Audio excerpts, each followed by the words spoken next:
Hello Aries, how are you? Today is October 17th. I'm here to do your weekly reading.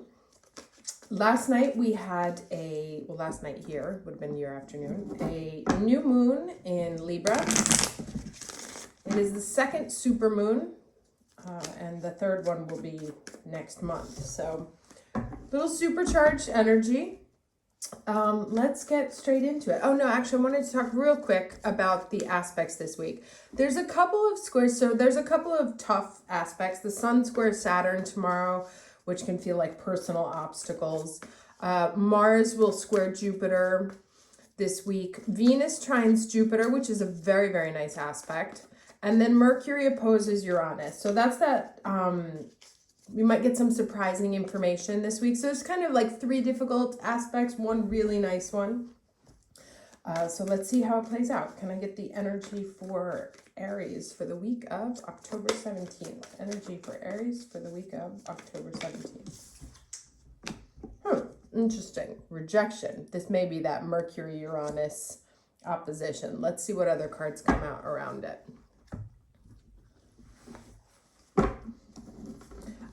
Thank you to everyone who offered to sign up for the beta. I am sorry for the people who had login issues. They should be, the insanity of trying to beta test during Mercury retrograde. Something only I would do. But again, if you're interested and you want to be part of the beta, just tell me so down in the comments, and I'll send you a link to get the access. But getting back to the challenge energy here for Aries, the week of October 17th. What's the challenge energy for Aries? October 17th. Oh, jumper. Okay, Nine of Pentacles. Feeling that things are ready, or, feeling things are immature. This may be connected, right? That it's like you want to pick the fruit off the vine, but there's some sort of obstacle or something that gets in, or you're not feeling that it's at its best. I'm being reminded of a sentence that I got from the founder of Waze, who said, don't wait to launch until it's perfect. Launch when it's good enough, because then you get feedback to make it better. And he says perfect doesn't exist. So I don't know why I just got that in my head. It feels to me like there's a feeling of something not blossoming in the way you would like it, or something not being as fulfilling as you hoped. And there's a sense of sort of feeling like dejection, that maybe you had high hopes for something, it's not turning out the way it would, it's not growing fast enough, it's not ready to pick it, it's taking too much time on the vine, or you're just not feeling that sense of abundance, like things are ready. Let's get the story. What is the story for Aries? I'll just shuffle these real quick.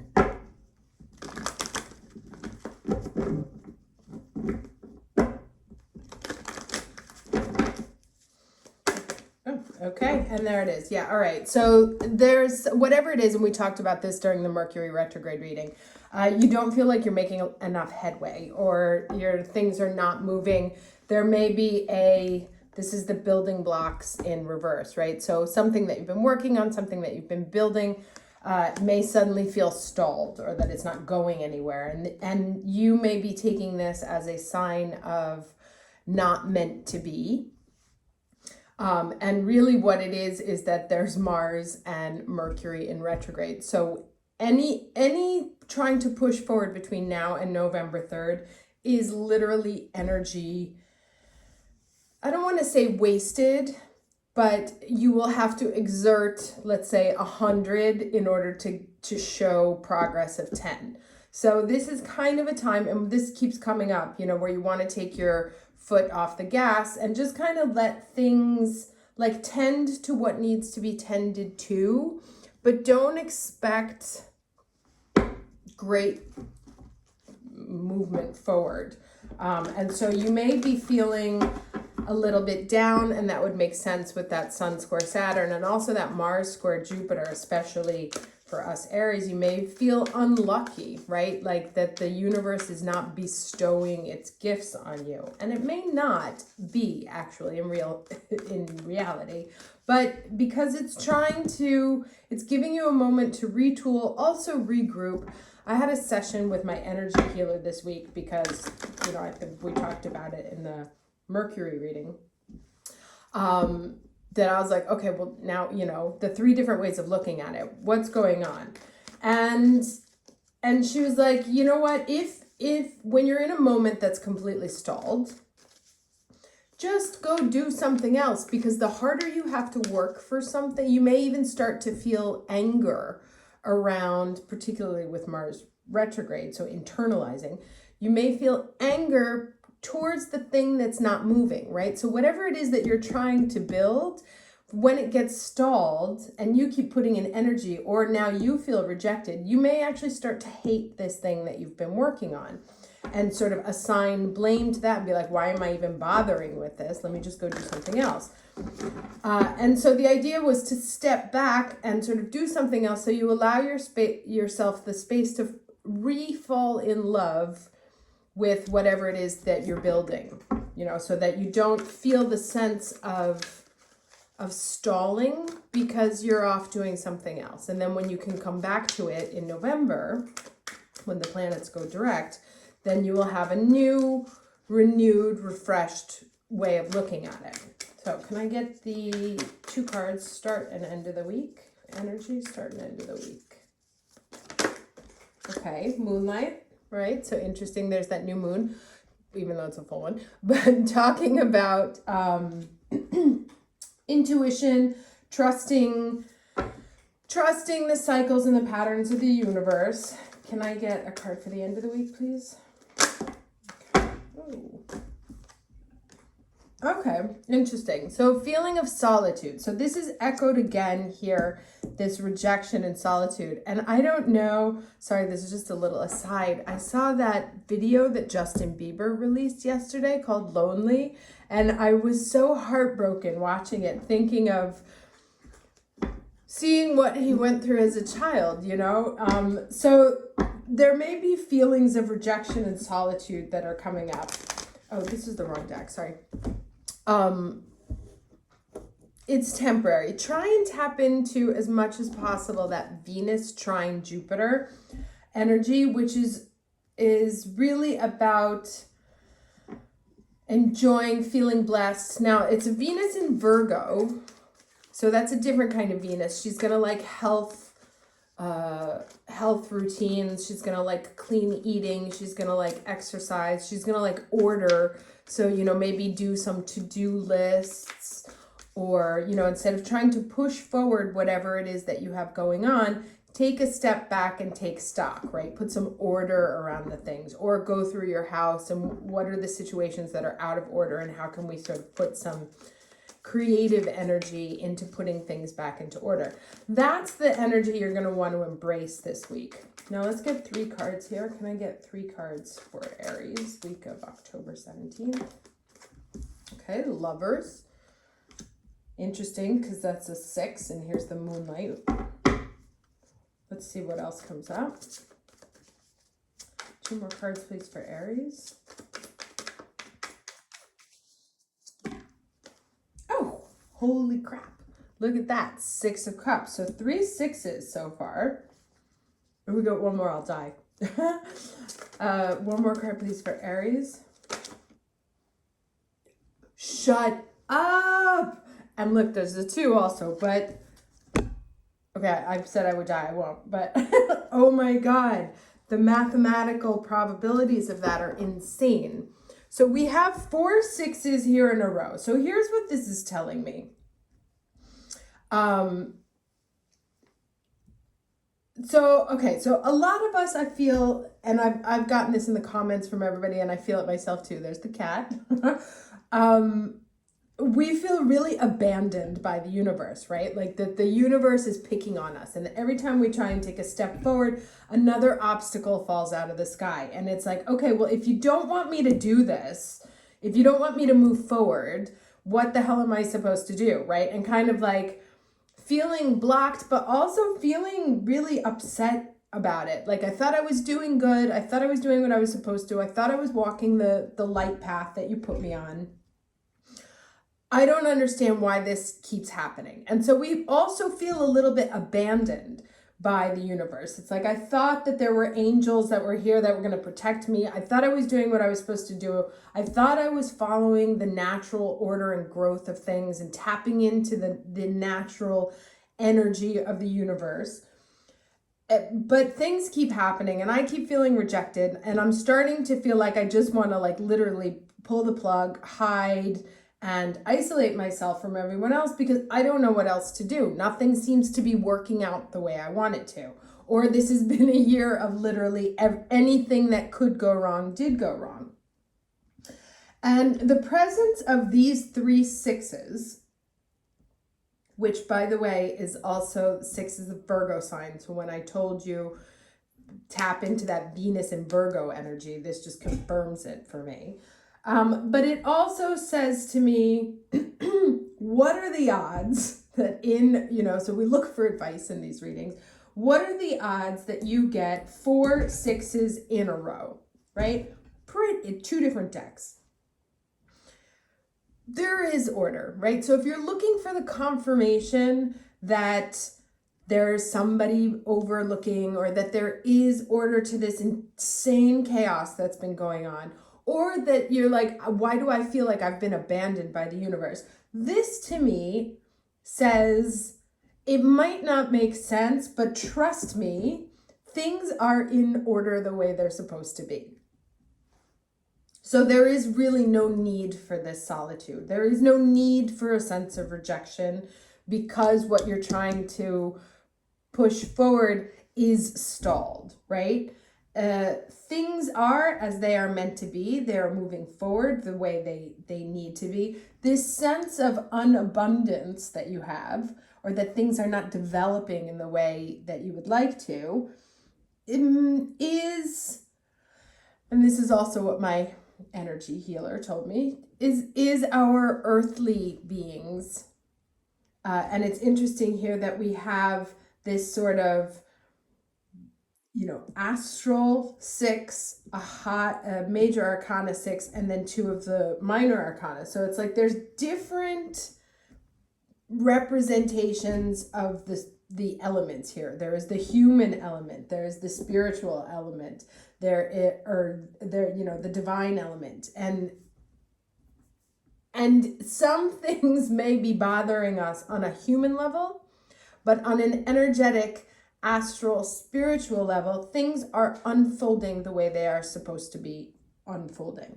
And you will need to sort of tap into your deepest intuition, tapping into that connection that may feel lost in this moment. But you see, these are very sort of earthly beings here.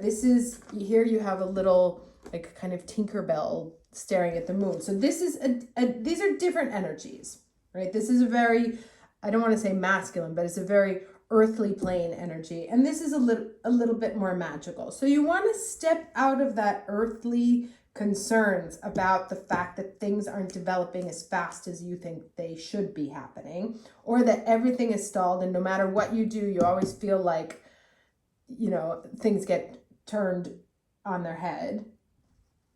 And understand that actually things are moving forward quite nicely and everything is coming into fruition the way that it's meant to on a different level. Now here it looks like, if we go through the very basic energies of these 6s, a choice that needs to be made. And with this choice, there are consequences, right? So this is the fall before, man before the fall.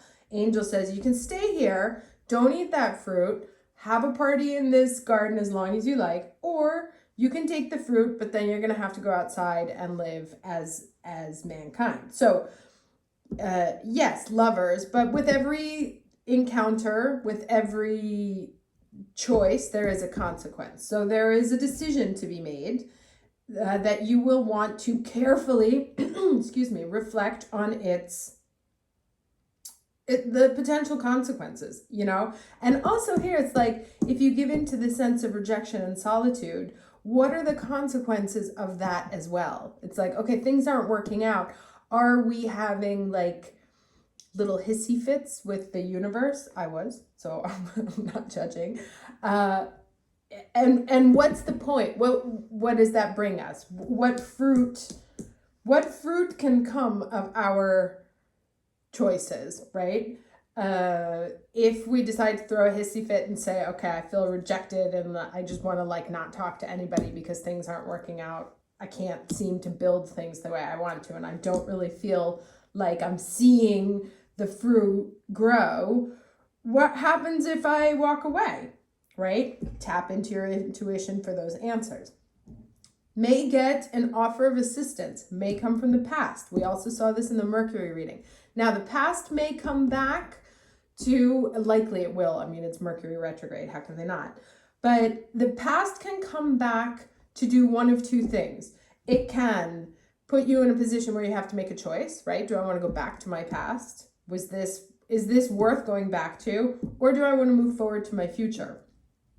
And actually, I would almost put those like right there in the middle, because what it looks like to me is you get an offer, have to evaluate the consequences, and then decide, you know, these are the two choices. Do I want to go back to, am I over fantasizing what the past looks like? And am I just afraid of the future? Because here I would also like channel in the death card, which is a Scorpio card, because the future is unknown, right? And it may look disparate right now or despondent right now, but actually in that death card, it's moving forward to crossing into another level, moving out of the death and into salvation.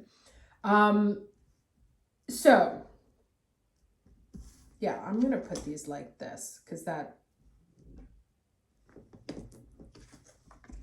can you see that? All right, so this is how I'm organizing them, right?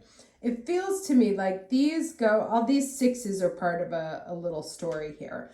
And you may have someone coming back from the past to make you an offer, or just to remind you of what the past looked like. You may be currently feeling a sense of solitude and rejection from the universe, but also within yourself. Something you're trying to create continues to be a shadow, right? Because it's kind of still all in his head. But that's also the other thing with this card, is that it's all in his head, right? There are no people here, actual people here rejecting him. It's the voices that he hears in his own. So he's creating his own form of solitude. And it comes from being stuck in between this idea of where is meant to be and where it is, right? So it's like the idea of it should be ripe by now, but I can't even build, like, even if I were to put the blocks down, the blocks keep falling off because it's just constantly getting turned on its head. So this sense of rejection and solitude that comes at the core of expectations not matching reality right now. However, what it says here, again, very unlikely to get 4 6s in a row. So that in itself says to me there is order in this chaos. But it also says, if we look at it just from a basic energy on the table point of view, past coming up to maybe tempt you also a little bit, like, hey, you want to come back to what you were doing? Or are you going to charge forward? And you're going to have to make this decision, or you're going to be faced with a decision, which is not, and this is the major arcana. So it's not a minor decision, actually. It's a major decision. And in order to do it, it's something, she almost kind of looks, she almost looks like a little sad and scared in front of this moon. I don't know if it's projecting right now, but really not knowing what to do, right? In a corner of not knowing what to do, but needing to trust and tap into the cycles and tap into the energy of the universe, and to fully understand the ramifications of whatever decision it is that you decide to make. Because as this card reminds us, you don't get to eat the fruit and stay in the garden, right? Things will change once you make those choices. Now, let me get, since we're in Mercury retrograde, I'm going to get another card from my Mercury deck to see where our messages and our information will be coming from this week. Or at least what's Mercury's message for us for the week.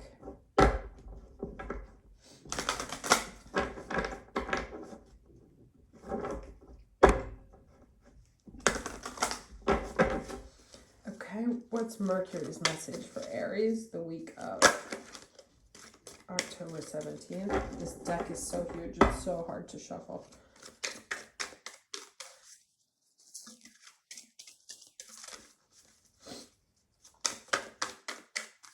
October 17th for Aries.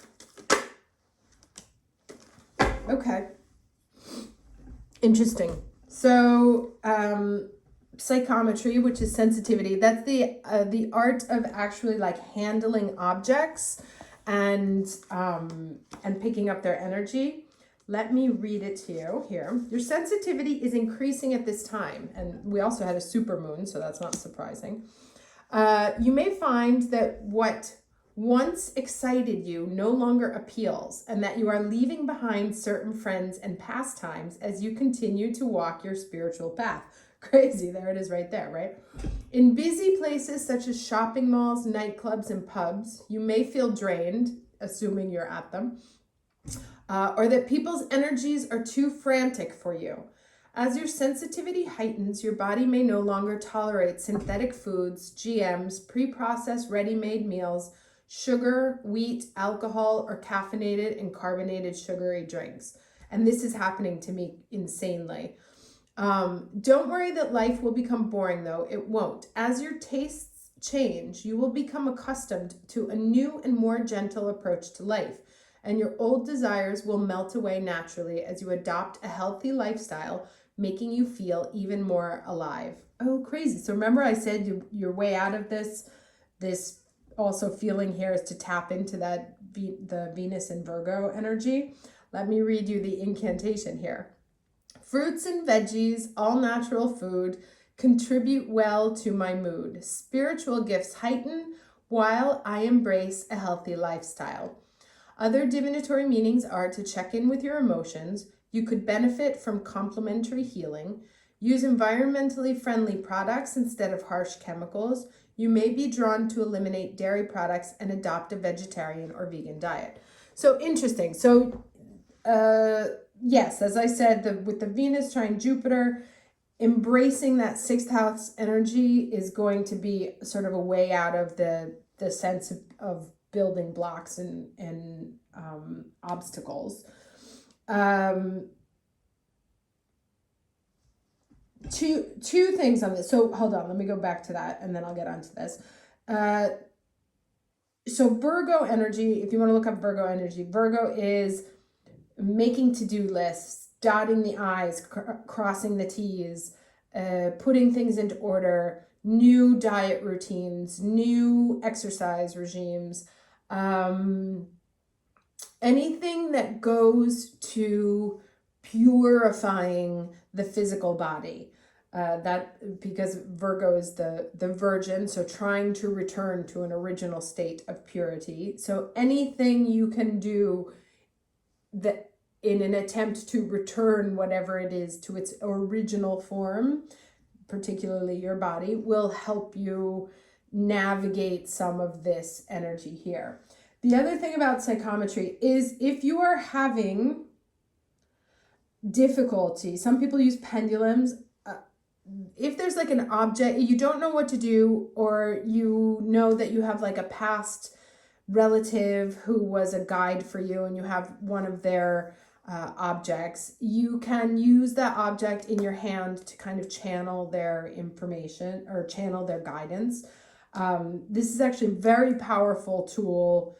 I did a psychic class in London at the College of Psychic Studies on psychometry, and it's really it's amazing. You know, even if you have no skills, once you put something in your hands and you concentrate it, you can actually start to feel its energy and what messages are coming into you. So if you're having a hard time, since this is like the way that messages are going to be coming into us, remember that you may have an increased level of sensitivity at this time for all of these earthly vibrations that are going on. And remember, with the North Node in Gemini, things are like nuts, like super nuts. It's like having a whole bunch of Geminis run the world, which ironically we do have, and that's what all the insanity is for. I have Mars in Gemini, so, you know, I get it. But so this may be one way, so you may be extra sensitive, but you are also extra sensitive to receiving emotions and messages and intuition. So keep that in mind. Your earthly body may be kind of like messing with you right now. Try it and understand that also your psychic body needs to be tuned and is, I wouldn't say overactive, but is increasingly active than it was beforehand. So this is something you want to make sure that you take care of as well. Do energy healings, energy baths at the new moon. Great time to do new moon rituals of cleansing. Even if you can't do any of that, showers. Take long showers and mentally visualize whatever it is that's worrying you or your stress. Instead of standing in the shower and thinking about what's bothering you, stand in the shower and visualize everything bothering you going down the drain. Let's get one card for advice here. All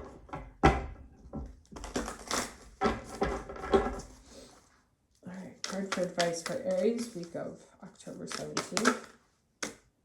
Okay, I think we got this a couple of weeks ago. Ascended Master Yogananda and Rhodonite, empowered service. And I'll just read real quick the beginning. Not a 6, but a 7, so progress. That would have been funny if it was a 6. 25, sorry. Okay, we bring you the blessing of empowered service. It is time to assume your place in the world, at the table of the masters who serve the loving hand of the divine. You've been asking for your purpose to be more clearly unveiled and manifested in the world. You have endured lessons of patience. Don't we know it? You have learned that spiritual progress can be made even without results being immediately obvious, right? So you're paying attention to the earthly signs. You're not paying attention to the spiritual signs. You have learned trust and a willingness to surrender your personal desires into a larger plan. We know that of which you are capable, and we now invite you to step into the next level, and that keeps showing up, of empowered service available to your soul in service to the greater plan of divine love unfolding. I'm just going to read a couple more here. So there are moments on the spiritual path that are something like a divine graduation. You may not realize you have been making much progress in the lead up to those moments. In fact, it is often the times when your mind tells you nothing much is happening that at another level you are making the greatest strides. Some of the most difficult and most spiritually empowering lessons you will master on the earth plane are those of endurance and continued effort in the absence of immediately perceivable result. This is what keeps coming up. It may not seem very glamorous or radiant, but being able to labor for the light when you are in darkness, that's quite interesting, is one of the most advanced lessons your soul can master. It defines you as a light that can be relied upon to shine where it is most needed. Excellent. Okay, so cool. So the messages are pretty much the same. If you're like in your head or worried about like, I'm not seeing it, it doesn't mean it's not happening. You might get an offer from the past that could, throw you into some confusion. If you need help tapping into your intuition, psychometry could be good. Do some moon rituals. Take care of your physical body. Cleanse, purify, do energy healings, eat properly, exercise. And that will help sort of the ascension symptoms. Oh, and actually I want to give you another piece of advice that my advisor gave to me also. She said, in this moment when everything in the astral realm is kind of like a free-for-all, She said it is increasingly important that we ground, right? So spend a lot of time grounding your energy, because the more, and that's why we also want to purify our body, because the more resilient our earth suit is, the better we are to serve. Anyway, thanks for watching. I will see you next week. Take care.